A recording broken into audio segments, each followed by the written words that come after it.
नमस्कार साथियों। पूरे वीकेंड जो चर्चा चला अमेरिका और ईरान के बीच में स्विट्जरलैंड में महासमंजस बना रहा, क्या होगा क्या नहीं होगा, लेकिन फाइनल जो कंक्लूजन निकल करके आया कि नेक्स्ट 60 डेज का जो ग्रेस पीरियड है उसमें चीज़ें सेटल कर ली जाएंगी। ट्रंप का वहाँ पे स्टेटमेंट भी आया था कि अगर ईरान वहाँ पे चीज़ों को नहीं मानता है, एग्रीमेंट नहीं होता है तो इसे अटैक कर देगा यूएस। ईरान का डिमांड है कि इसराइल लेबनान के ऊपर अटैक ना करे और अमेरिका चाहता है कि ईरान हिजबुल्लाह को सपोर्ट करना बंद कर दे।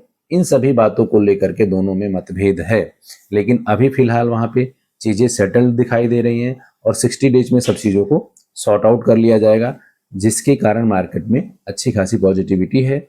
जापान का मार्केट 2% से ज़्यादा तेज खुला हुआ है और अगर मैं इंडिया की बात करूं तो निफ्टी में आधा % से ज़्यादा की तेज़ी है, सिल्वर में 1% से ज़्यादा की तेज़ी है, गोल्ड में आधा % से ज़्यादा की तेज़ी है। तो मंडे के दिन मार्केट पॉजिटिव ले रहा है इन सब चीज़ों को। सबसे बड़ा जो न्यूज़ अभी आया है वो चाइना से आया है। बैंक ऑफ चाइना ने रेट ऑफ इंटरेस्ट को एज इट इज़ रखा है, लेकिन आने वाले टाइम में वहाँ पे रेट ऑफ इंटरेस्ट कट हो सकते हैं, ऐसा चाइनीज़ जो तमाम न्यूज़पेपर हैं वो और चाइनीज़ के एक्सपर्ट के हिसाब से, क्योंकि चाइनीज़ गवर्नमेंट चाहता है कि मार्केट में एक्सपेंडिंग बढ़े, डिमांड बढ़े और ग्रोथ रेट उनका और भी हायर साइड जाए, जिससे वो यूएस को आने वाले 3 से 5 सालों में बीट कर पाए। हालांकि अभी भी चाइना का जो ग्रोथ रेट है वो यूएस से डबल का है, लेकिन उसको वो और अग्रेसिवली तेज करना चाहते हैं, अपनी इंडस्ट्रियल डिमांड को बढ़ाना चाहते हैं। तो चाइना से ये बड़ा न्यूज़ है। अभी फिलहाल उन्होंने रेट ऑफ इंटरेस्ट को एज इट इज़ रखा है। स्पेशली चाइना में सिल्वर की अगर बात करें तो $73 के आसपास ट्रेड हो रहा है, जो फॉरेन मार्केट से लगभग $8 से ज़्यादा की तेज़ी वहाँ पे अभी भी है।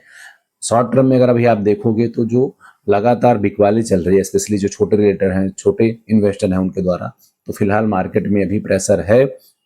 अगर गोल्ड यहाँ $4045 जो उसका मेजर सपोर्ट है उसको अगर वो ब्रेक करता है तो फिर वो 3900 वाले डॉलर के लेवल पे चला जाएगा। $39 पर भी उसको $3900 पे भी उसको मेजर सपोर्ट है, लेकिन फिलहाल अभी गोल्ड यहाँ पे $4200 को टच करता हुआ दिखाई दे रहा है। और अगर 42 को तोड़ करके $4300 तोड़ता है जो उसका मेजर रेजिस्टेंस लेवल है, तो फिर गोल्ड बहुत तेजी से आगे जाएगा। अगर बात करूं सिल्वर की, तो सिल्वर का जो बहुत बड़ा सपोर्ट लेवल है वो $62.15 है। अगर उसको ब्रेक करता है तो फिर वो 60 के नीचे चला जाएगा, लेकिन अभी 65 के ऊपर ट्रेड हो रहा है। और अगर $68 ब्रेक करता है जो उसका मेजर रेजिस्टेंस लेवल है, तो फिर वो $73 के ऊपर चला जाएगा। तो ओवरऑल शॉर्ट टर्म में जो फेडरल बैंक का मिनट्स आया कि रेट ऑफ इंटरेस्ट बढ़ेंगे, उसको लेकर के यूएस के जो बॉन्ड में तेजी है, स्पेशली 2 साल वाले बॉन्ड में, 5 साल 10 साल 20 साल वाले बॉन्ड में वहां पे स्पेशली प्रेशर देखने को मिल रहा है, क्योंकि मार्केट को लग रहा है कि यूएस का उतना स्ट्रांग नहीं है बाजार। इस वजह से 2 साल शॉर्ट टर्म में तो पैसा शिफ्ट हो रहा है।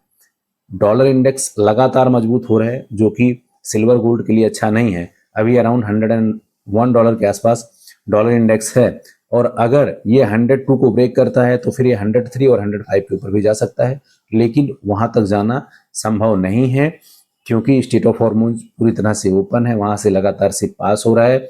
अगर मैं बात WTI की करूं तो WTI अभी $75 के आसपास चल रहा है, ब्रेंट अभी $78 के आसपास है। तो क्रूड ऑयल यहाँ लगातार सेटल्ड होता हुआ दिखाई दे रहा है, गिरता हुआ दिखाई दे रहा है, रेंज में एक दिखाई दे रहा है। तो डॉलर इंडेक्स को मजबूती वहां पे इससे ज्यादा मिलने की संभावनाएं नहीं है। दूसरी तरफ चाइना या ग्लोबली अगर आप देखोगे तो सारे कंट्रीज अब डी डॉलराइजेशन को लेकर के आगे बढ़ रहे हैं, तो डॉलर इंडेक्स को अब यहाँ से मजबूती मिलना हल्का कुछ सेंट्स में आ जाए तो ठीक है, लेकिन इतना मजबूत अब यहाँ से नहीं होगा, यहाँ से नीचे आना ही है आना। तो ओवरऑल अगर आप देखोगे तो मार्केट में पॉजिटिव सेंटीमेंट है और फिलहाल मार्केट में प्रेशर भी है, क्योंकि रिटेलर और छोटे इन्वेस्टर लगातार बिकवाली कर रहे हैं। अभी के सेशन में इतना ही, मिलते हैं नेक्स्ट सेशन में। Thank you.